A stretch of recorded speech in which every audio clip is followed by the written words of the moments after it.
Hello, welcome to చిట్టి Lux. ఈరోజు కోడిగుడ్డు కారం చేస్తున్నాను. రెండు ఉడకబెట్టి ఘాట్లు పెట్టుకున్నాను, చాకుతో కనిపిస్తుంది కదా. సాల్ట్, పసుపు, కారం ఈ మూడు కలిపేసి వాటికి మ్యారినేట్ చేసుకోవడం.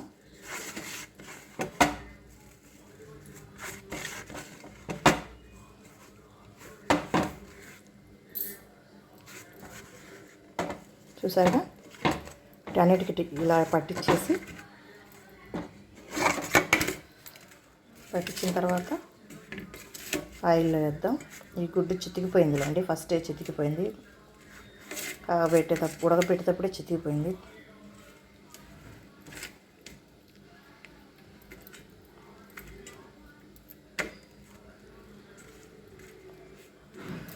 అది ఇక్కడ బాండీలో ఆయిల్ వేసానండి, వేడెక్కింది.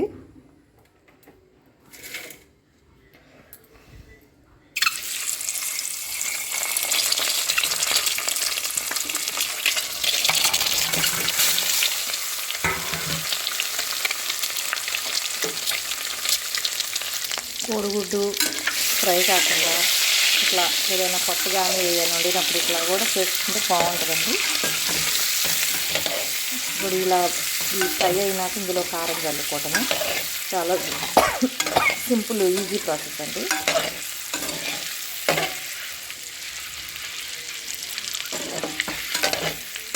ఆయిల్ అయితే కొంచెమే వేసుకోవాలి, ఒక గంట వేసుకోవాలి, ఎక్కువ వేసుకోకూడదు. సరిపోతుంది ఆయిల్.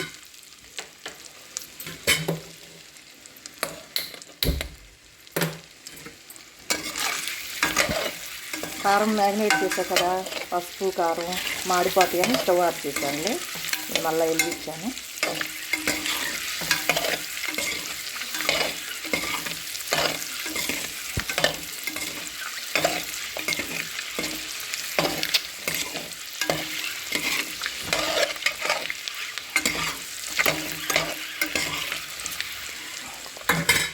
మీలో ఎంతమందికి ఇష్టం బాయిల్ ఎగ్?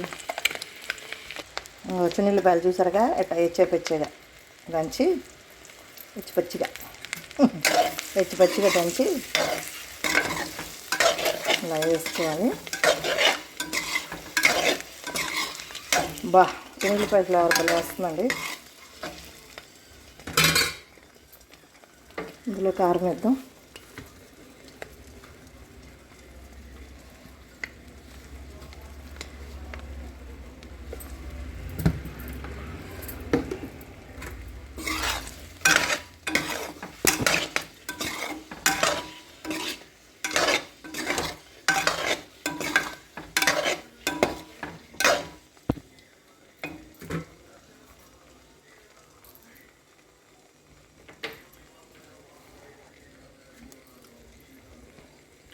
ఇందులో కారం జాలిందో లేదో చూసుకొని తర్వాత వేసుకోవచ్చండి.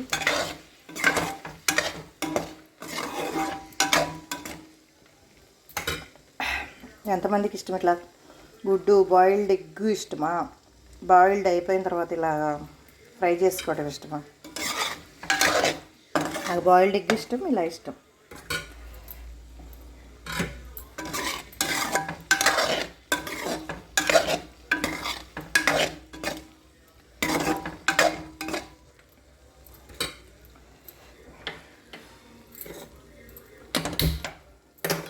మళ్ళీ మాడిద్దేమనుకొని ఆపానండి, మాడుతున్నట్టు ఉన్నప్పుడు ఆపేస్తున్నా, చూసుకోవాలి కదా.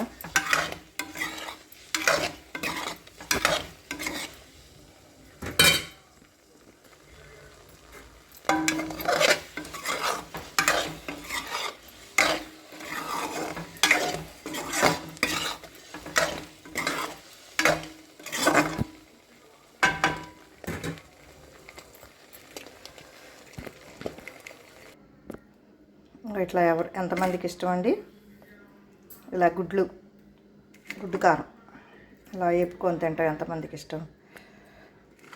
సింపుల్గా తయారు చేశానండి. ఇందులో ఉల్లిపాయలు, పచ్చిమిరకాయలు కూడా వేసి వేపుకోవచ్చు, కానీ మరీ స్పైసీగా ఉండడం ఎందుకులే అని చెప్పేసి బాగుంటుంది, అట్లా కూడా బాగుంటుందండి. ప్లీజ్ లైక్, షేర్, సబ్స్క్రైబ్ చేయండి. ఉంటానండి.